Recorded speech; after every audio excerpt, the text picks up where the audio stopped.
Welcome to విధ్వంసం files. Alapati Suresh Kumar రాసిన విధ్వంసం పుస్తకం నుంచి ఈ వీడియో లాగ్. ప్రజాస్వామ్యానికి ఎన్నికలు ప్రాణం. స్వేచ్ఛగా న్యాయంగా ఎన్నికలు జరిపించే పరిస్థితి లేనప్పుడు ప్రజాస్వామ్యం పేరుతో నియంతలు రాజ్యమేళతారు. అందుకే ప్రజాస్వామ్య దేశాల్లో ఎక్కడైనా ఎన్నికల నిర్వహణ యంత్రాంగానికి పూర్తి స్వయం ప్రతిపత్తి కల్పిస్తారు.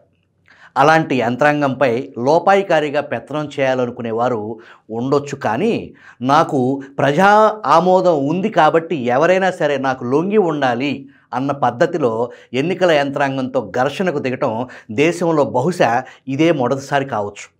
రాష్ట్ర ఎన్నికల కమిషనర్ నిమ్మగడ్డ రమేష్ కుమార్ ఎన్నికలు వాయిదా వేసిన కబురు అందగానే కోపోద్రిక్తుడైన ముఖ్యమంత్రి జగన్ అప్పటికప్పుడు మీడియా ముందుకొచ్చారు. తన కులం వాడని చంద్రబాబు ఏరి కోరి నియమించిన అధికారి అంటూ ఎస్ఈసిపై తీవ్రమైన ఆరోపణలు చేశారు. తన అక్కసు వెళ్ళగక్కి విలేకరుల ప్రశ్నలకు అవకాశం ఇవ్వకుండా లేచి వెళ్ళిపోయారు. నిమ్మగడ్డ రమేష్ కరోనా వైరస్ కన్నా ప్రమాదకరమైన వాడని విజయసాయిరెడ్డి మరొక చోట దాడికి దిగారు. నిమ్మగడ్డ రమేష్ కాదు, నారావారి రమేష్ అని వ్యాఖ్యానించారు. ఇక మంత్రుల సంగతి సరే రెచ్చిపోయి తిట్లు లంకించుకున్నారు.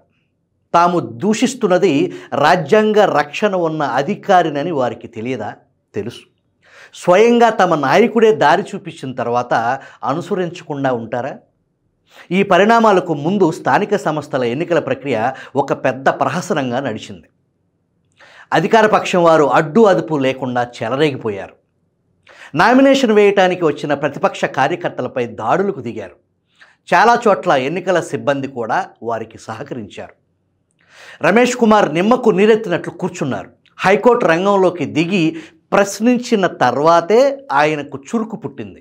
కోవిడ్ కారణంగా చూపుతూ ఎన్నికలు వాయిదా వేశారు. రమేష్ కుమార్పై దూషణల పర్వం ఒక పక్క నడిపిస్తూ మరొక పక్క ప్రభుత్వం ఎన్నికల వాయిదాపై ఉన్నత న్యాయస్థానాన్ని ఆశ్రయించింది. ఎక్కడా రిలీఫ్ దొరకలేదు ప్రభుత్వానికి. ఇలా కాదనుకుని ఎన్నికల కమిషనర్నే పీకి పారేశారు. ముఖ్యమంత్రి జగన్ స్వతిశయం కారణంగా ఒక హై స్టేక్స్ గేమ్ మొదలైంది. ఇందులో ప్రభుత్వం వైపు నుంచి ఎప్పటికప్పుడు స్టేక్స్ పెంచుకుంటూ వెళ్ళారు. చివరకు బొక్కబోర్లా పడ్డారు. మరి ఎవరి సలహా ఇచ్చారో తెలియదు, కానీ రాజ్యాంగం కన్నా ఏపీ పంచాయతీరాజ్ చట్టం గొప్పదనుకున్నారు.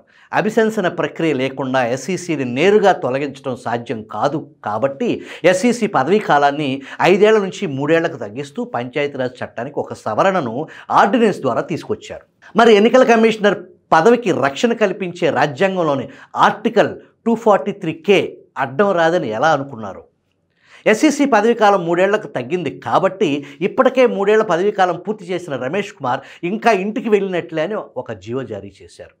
అదే ఊపులో 84 ఏళ్ల కనగరాజ్ అనే ఒక మద్రాస్ హైకోర్టు మాజీ న్యాయమూర్తిని ఆ పదవిలో నియమిస్తూ మరో జీవో జారీ చేశారు. కరోనా లాక్డౌన్ సమయంలో ఆయన ఆగమేఘాల మీద చెన్నై నుంచి రప్పించారు. గవర్నర్ విశ్వభూషణ్ హరిచందన్ వీటన్నిటిపైన మారు మాట లేకుండా సంతకం చేసేశారు. ఈ మొత్తం వ్యవహారంలో కొన్ని చిత్రాలు ఉన్నాయి. రమేష్ కుమార్ను పదవి నుంచి తొలగించే ఫైలు కదపక ముందే కనకరాజ్ నియామకానికి సంబంధించిన ఫైలు కదిపారు. ఏప్రిల్ 10వ తేదీ మధ్యాహ్నం గవర్నర్కి సమర్పించిన కనకరాజ్ నియామకం ఫైలులో దానికి సంబంధించిన జీవో ముసాయిదాలో పేరు ఉండాల్సిన చోట ఖాళీ ఉంచారు. పేరు బ్లాంక్గా ఉంచి ఫైల్ ప్రాసెస్ చేయటమా? ఆశ్చర్యపోతున్నారా? అవును, అలాగే జరిగింది. రమేష్ కుమార్ను తొలగింపు చెల్లదని మే 29న తీర్పు చెప్పిన హైకోర్టు న్యాయమూర్తి ఈ భాగోతం అంతా తీర్పులో రాశారు. ప్రభుత్వం దురుద్దేశంతో మోసపూరితంగా వ్యవహరించిందని వ్యాఖ్యానించారు. ప్రభుత్వం అక్కడితో ఆగలేదు. యథాప్రకారం సుప్రీంకోర్టుకు వెళ్ళింది.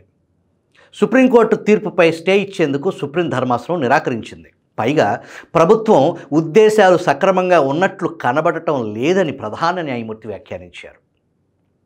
సుప్రీంకోర్టు స్టే ఇవ్వనప్పుడు హైకోర్టు తీర్పు అమలులో ఉన్నట్లేగా.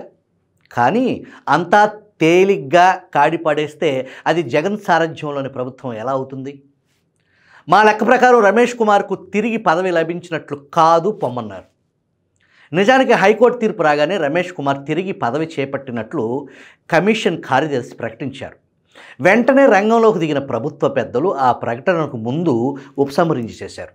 తర్వాత ఆ కార్యదర్శికి బదిలీ బహుమతి ఇచ్చారు.